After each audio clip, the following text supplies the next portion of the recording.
Fala, marinheiros geek de toda a internet, sejam bem-vindos, esse aqui é o HQ. Eu sou o Sérgio e hoje nós vamos dar mais uma aprofundada nesse universo maravilhoso que é Sandman. No vídeo da semana passada a gente falou um pouco sobre Sandman, sobre por onde começar a ler, quais são os principais arcos. E hoje a gente vai falar sobre a família do Sandman, que são os Perpétuos. Os Perpétuos, eles são como se fossem personificações de muitos sentimentos e conceitos humanos. Eles existem porque nós, seres humanos, existimos e existirão até que o último ser humano exista. Por isso eles são chamados de Perpétuos, ou os Sem Fim. Para começar, vamos falar da Perpétua mais velha e uma das minhas favoritas, a Morte. A Morte, ela é aquela que nos acompanha nos nossos primeiros passos e irá nos acompanhar nos nossos últimos. Ou seja, ela conhece todas as pessoas muito intimamente e vai estar no momento da morte de todos nós. Quando a gente pensa numa personagem como a Morte, a gente já logo associa de repente a uma caveira, uma figura mais melancólica, né, ou segurando uma foice e tudo mais. E o Neil Gaiman, no universo de Sandman, ele desmistifica isso e cria uma outra leitura para a Morte. Na verdade, a Morte que o Neil Gaiman desenha, né, concebe, ela é essa adolescente, gótica suave, super divertida e extrovertida e otimista. E ela é uma pessoa super legal e eu realmente adoraria ser amigo da Morte. Eu quero muito conversar com ela. Ela é o tipo de pessoa que eu acho que a gente gostaria de ver quando a gente estiver morrendo. Então, na mitologia que o Neil Gaiman cria, ele diz que a Morte ela é aquela que vai acompanhar o último ser na sua jornada do pós-vida, e então ela vai empilhar as cadeiras, apagar as luzes e fechar a porta da existência. Outro fato interessante sobre a Morte é que ela, a cada 100 anos, ela encarna por um dia.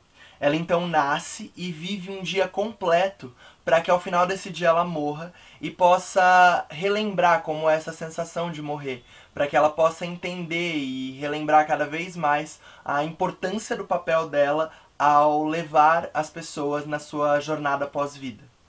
Existe uma história muito boa, né, que foi lançada numa edição especial, é uma minissérie que se chama Morte, O Alto Preço da Vida, que é muito boa e vale a pena ser lida, pode ser lida. Até onde eu lembro não tem nenhuma ligação muito forte com alguma outra história do Sandman que exija que você tenha lido já, ou que dê algum spoiler de alguma coisa do arco principal do Sandman. Então é uma história que vale muito a pena, é muito divertida. E a Morte é uma super personagem.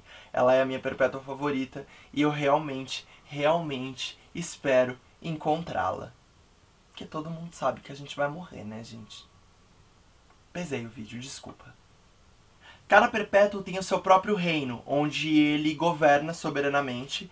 E nesse reino existe uma galeria, onde estão expostas símbolos de cada um desses perpétuos, né? Algo que simboliza cada um deles.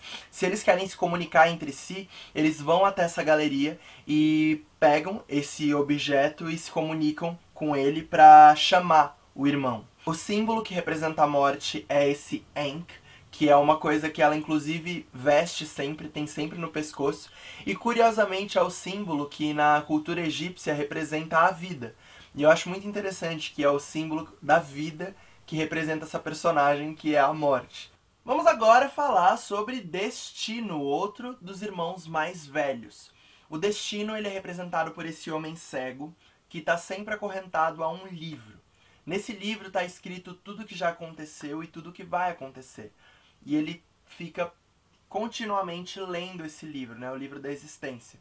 Ele, assim como a Morte, ele vai ser o último perpétuo, né? Ele também vai estar junto dela nesse fim da existência, quando o último capítulo do livro será lido. Esse personagem, o Destino, ele é um personagem que ele já existia no universo da DC. É outro personagem que o Neil Gaiman ele meio que pegou assim para colocar dentro da mitologia do Sandman. O símbolo do Destino ele é esse livro ao qual ele está sempre acorrentado, e uma representação desse livro está na galeria de cada um dos perpétuos. Vamos falar agora dos gêmeos, que são Desespero e Desejo. Começando por Desejo. Desejo é outro perpétuo que eu adoro, porque é um ser agênero, é um ser não binário. Então, ao longo das histórias, sempre se referem a Desejo como ele barra ela, irmão barra irmã. E as representações são sempre bem andrógenas. E é muito interessante ver como o Desejo se coloca perante as situações. É um ser extremamente egoísta e egocêntrico. E constantemente acaba servindo como uma espécie de antagonista ao Sandman. Porque Desejo adora provocar o irmão Sonho. O símbolo de Desejo é este coração de vidro. Irmã gêmea de Desejo é Desespero, essa figura pálida e nua que encarna o desespero humano.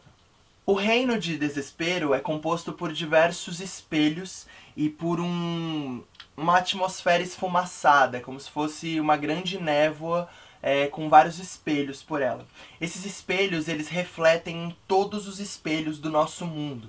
E é por onde o Desespero consegue monitorar a vida de todas as pessoas e muitas vezes testemunhar seus momentos de maior desespero. Dentro da mitologia do Neil Gaiman, acredita-se que no seu momento de maior desespero, você vai olhar para um espelho e vai ver refletido os olhos dessa Perpétua. Medo. O símbolo de Desespero é o seu anel. Ela usa esse anel que tem uma espécie de gancho para se cortar constantemente. Desespero, né? Vamos falar agora sobre Destruição. O Destruição, ele é esse cara super grande e forte. Ele... no ponto que você pega a história do Sandman, ele tá desaparecido há muitos anos. Porque ele quis abrir mão dos deveres de perpétuo dele e ele não queria mais destruir as coisas. Então ele foge pra tentar ser um artista e começar, assim, criar coisas. Mas ele é muito ruim nisso. E o seu símbolo é essa espada. A Perpétua Caçula, e uma das minhas favoritas, é essa lindinha que é a Delírio. Ela é extremamente avoada e ela tem os balões de fala dela são escritos de maneira multicolorida, a fala dela muitas vezes não segue um fluxo lógico. Então é muito interessante ver, e principalmente o reino da Delírio, todas as coisas assim. As histórias que tem a Delírio sempre me interessam muito visualmente, são muito legais de ver. Porque os artistas piram muito, né, em cima. Quando você vai desenhar a personificação do Delírio, óbvio que você vai viajar pra caramba, e isso é incrível. Um fato curioso sobre Delírio é que fala-se muito que outrora o nome dela era Deleite. Há muitos anos, muitos séculos, o nome de Delírio era Deleite, mas por alguma circunstância que não é explicitada nos quadrinhos, a gente não sabe por que ela se tornou Delírio. O símbolo de Delírio é uma bolha sem forma ou cor muito definida. E por último, vamos falar do nosso grande protagonista, que é o Sandman. Ele é o Sonho, também conhecido como Morpheus. O Sandman, ele é extremamente pragmático e muitas vezes é lido como um personagem insensível. Ele é muito comprometido com os deveres dele de perpétuo e tenta sempre manter a ordem no sonhar.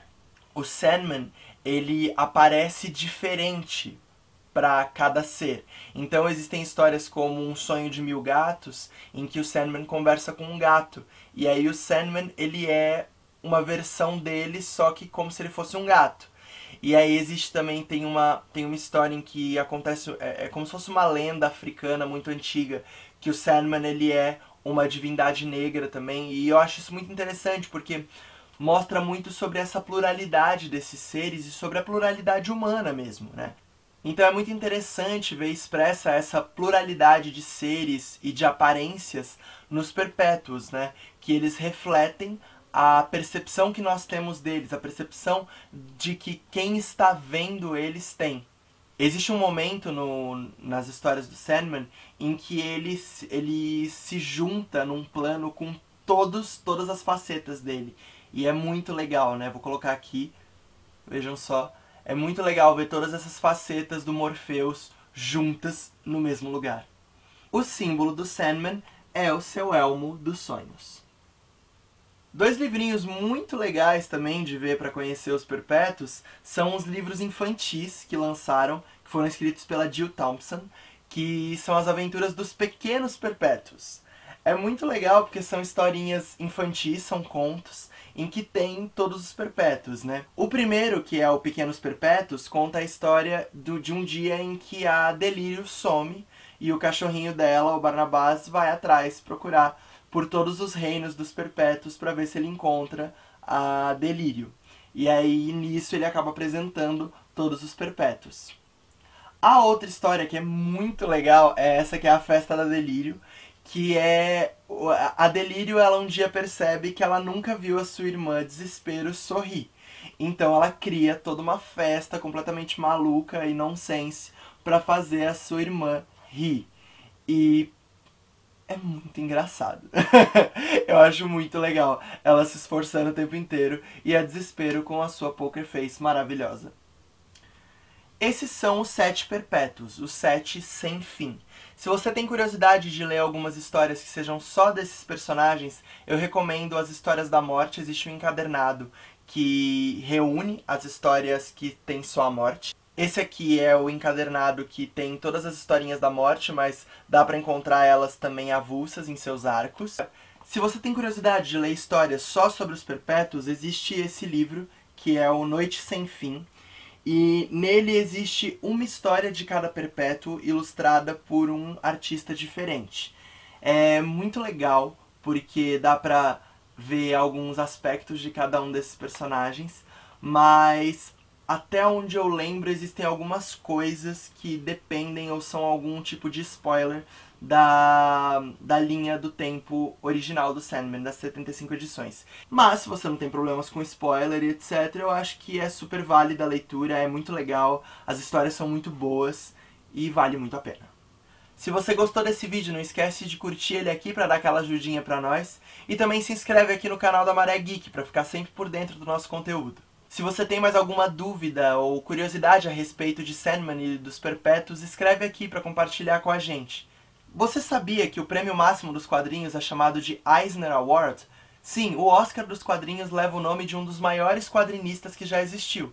Se você não conhece Will Eisner, não perca o vídeo da próxima semana, que eu vou falar um pouquinho sobre Nova York, que é um dos grandes clássicos dele, e sobre muito da obra e trajetória desse grande artista. Então é isso, pessoal. Muito obrigado e até semana que vem.